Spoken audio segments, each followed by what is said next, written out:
Tuhan adalah gembalaku, takkan kekurangan aku. Saudara-saudari yang terkasih di dalam Kristus, selamat pagi. Salam jumpa lagi dalam Sabda Siap Saji. Sabtu 13 Mei 2023, hari biasa pekan kelima Paskah. Marilah kita berdoa dalam nama Bapa dan Putra dan Roh Kudus. Amin. Allah Bapa yang kekal dan kuasa, dalam sakramen pembaptisan Engkau telah menganugerahi kami hidup surgawi. Bimbinglah kami untuk membebaskan diri dari kuasa maut dan mengarahkan hati menuju kepenuhan kemuliaan-Mu. Dengan pengantaran Tuhan kami, Yesus Kristus, Putra-Mu, yang hidup dan berkuasa bersama Dikau dalam persatuan Roh Kudus Allah sepanjang segala masa. Amin. Tuhan bersamamu dan bersama rohmu. Inilah Injil Yesus Kristus menurut Yohanes. Dimuliakanlah Tuhan. Dalam amanat perpisahannya, Yesus berkata kepada murid-muridnya, "Jikalau dunia membenci kamu, ingatlah bahwa ia telah lebih dahulu membenci aku. Sekiranya kamu dari dunia, tentulah dunia mengasihi kamu sebagai miliknya. Tetapi karena kamu bukan dari dunia, sebab aku telah memilih kamu dari dunia, maka dunia membenci kamu. Ingatlah apa yang telah kukatakan kepadamu, seorang hamba tidaklah lebih tinggi daripada tuannya. Jikalau mereka telah menganiaya aku, mereka juga akan menganiaya kamu. Jikalau mereka telah menuruti firman-Ku, mereka juga akan menuruti perkataan-Mu. Tetapi semuanya itu akan mereka lakukan terhadap kamu karena nama-Ku, sebab mereka tidak mengenal Dia yang telah mengutus aku." Demikianlah sabda Tuhan. Terpujilah Kristus. Selamat pagi Romo. Pagi Yuda. Romo, saya mau bertanya Romo. Kan dalam Injil, dalam perikop Injil pada minggu-minggu ini berbicara tentang Yesus yang memerintahkan para muridnya untuk mengasihi, untuk hidup dalam kasih. Namun kenapa pada hari ini Yesus berkata bahwa jikalau dunia membenci kamu, ingatlah bahwa ia telah lebih dahulu membenci aku. Itu kenapa begitu, Romo? Terima kasih. Terima kasih kepada Yesus yang mengingatkan kita akan keterbatasan kita. Ya. Karena itu oleh-oleh yang Yesus berikan kepada kita adalah hendaknya kita saling mengasihi. Mengapa?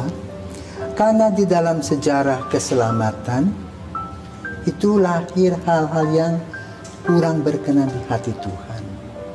Maka kalau kita flashback, kita melihat kembali dalam perjanjian lama. Isi dari perjanjian lama itu cukup mendalam. Kejadian menceritakan tentang bagaimana Allah mengasihi kita. Maka Allah menciptakan semua hal yang berkaitan dengan keselamatan kita. Bumi yang kita pijak, langit yang kita junjung, matahari yang senantiasa terbit, tanam-tanaman, buah-buahan, hewan, dan sebagainya itu semuanya sarana bagi kita manusia.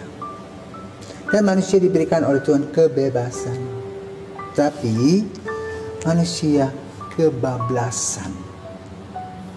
Diberi hati minta jantungnya Tuhan. Ya? Jadi dia ingin berkuasa.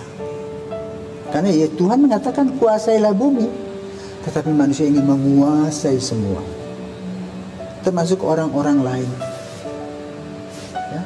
Maka lahirlah satu kesombongan.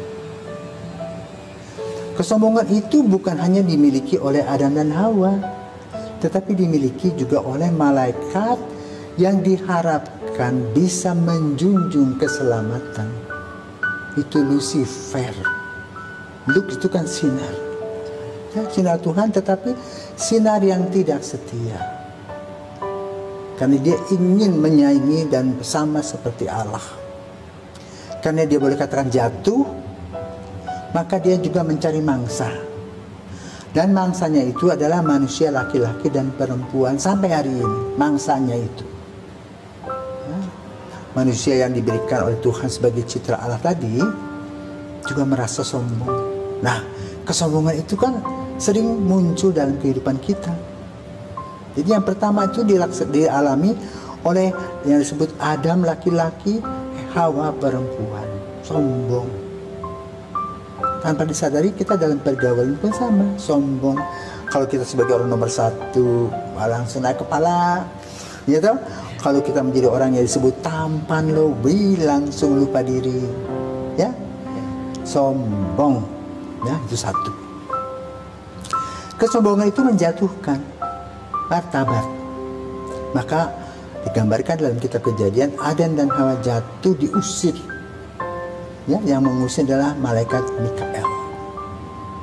Lalu melahirkan anak. Anaknya siapa? Anaknya Kain dan Abel. Nah, apa yang terjadi dengan Kain dan Abel? Iri hati dan dengki, saling membenci, membunuh, mengenyahkan. Maka sampai sekarang banyak tuh pembunuhan terjadi. Ada yang dimutilasi, ada yang diaborsi, ya, seperti itu. Itu dua. Yang ketiga, setelah Kain dan Abel muncul apa lagi? Air bah.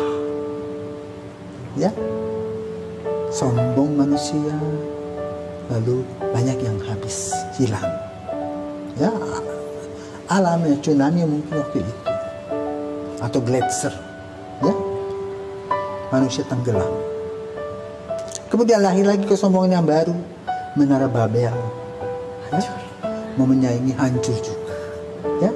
Nah, Yesus mengingatkan, flashback dengan apa-apa yang sudah terjadi. Maka dia menekankan tekanannya pada cinta kasih. Tapi ingat, ada yang menggaruk cinta kasih, itu adalah kebencian. Yesus datang untuk membereskan yang tidak beres. Tetapi karena membereskan itu menyinggung, maka orang marah. Lalu tugas membereskan Yesus itu berhenti dengan pembunuhannya, ya, kebencian. Nah, dikatakan oleh Yesus, dunia sudah lebih dulu membenci aku. Maka kamu sadar ya nak, kebencian itu menggerogoti cinta kasih. Maka kebencian tadi berupa apa? Tadi iri hati, dengki, tidak suka, persaingan yang tidak positif, ya. Itu yang sering terjadi dan kita bergumul dengan hal-hal seperti itu dalam kehidupan. Makanya Yesus mengingatkan kita, hati-hati dengan dirimu yang bisa memutilasi orang, bisa mengaborsi orang lain, bisa mengenyahkan orang dengan kekuasaannya. Ya? Maka itu berkatakan pesan Yesus yang luar biasa mengingatkan kita. Ya, sama seperti kamu punya orang tua. Ketika kamu mau merantau, apa yang dikatakan? Nah, jadi anak baik ya. Jangan lupa berdoa, jangan lupa ke gereja, jangan lupa bantu sesamamu. Jangan lupa telepon mama papa ya nak. Ya, ingat loh, mama siapa? Ya, kedudukan mama bagaimana? Tolong ya adik yang baik-baik. Jadilah anak yang dibanggakan. Ya, itu mirip sama dengan Yesus. Jangan kamu cari musuh, apalagi menjadi viral dalam keburukan. Ya kan? Ya. Itu pesan mama. Jadi sama mirip-mirip dengan pesan Yesus. Maka pada hari ini kita diberi pesan oleh Tuhan mirip-mirip seperti apa yang disampaikan mama dan papamu kepada anak-anaknya untuk senantiasa berjaga-jaga. Nah, kalau kita menggunakan teori SWOT, ya, kita harus melihat diri kita dengan 4 sisi. 1, kekuatan kita apa? Kelemahan kita apa? Peluang kita mana? Hambatan-hambatannya apa? Nah, 4 sudut ini kita analisa sehingga kita bisa menampilkan diri secara spiritual, secara rohani, secara baru. Selamat berjuang nak, bye-bye kata mama, ya. Juga kata Yesus, bye-bye ya, saling mengasihi. Selamat pagi, sampai jumpa lagi.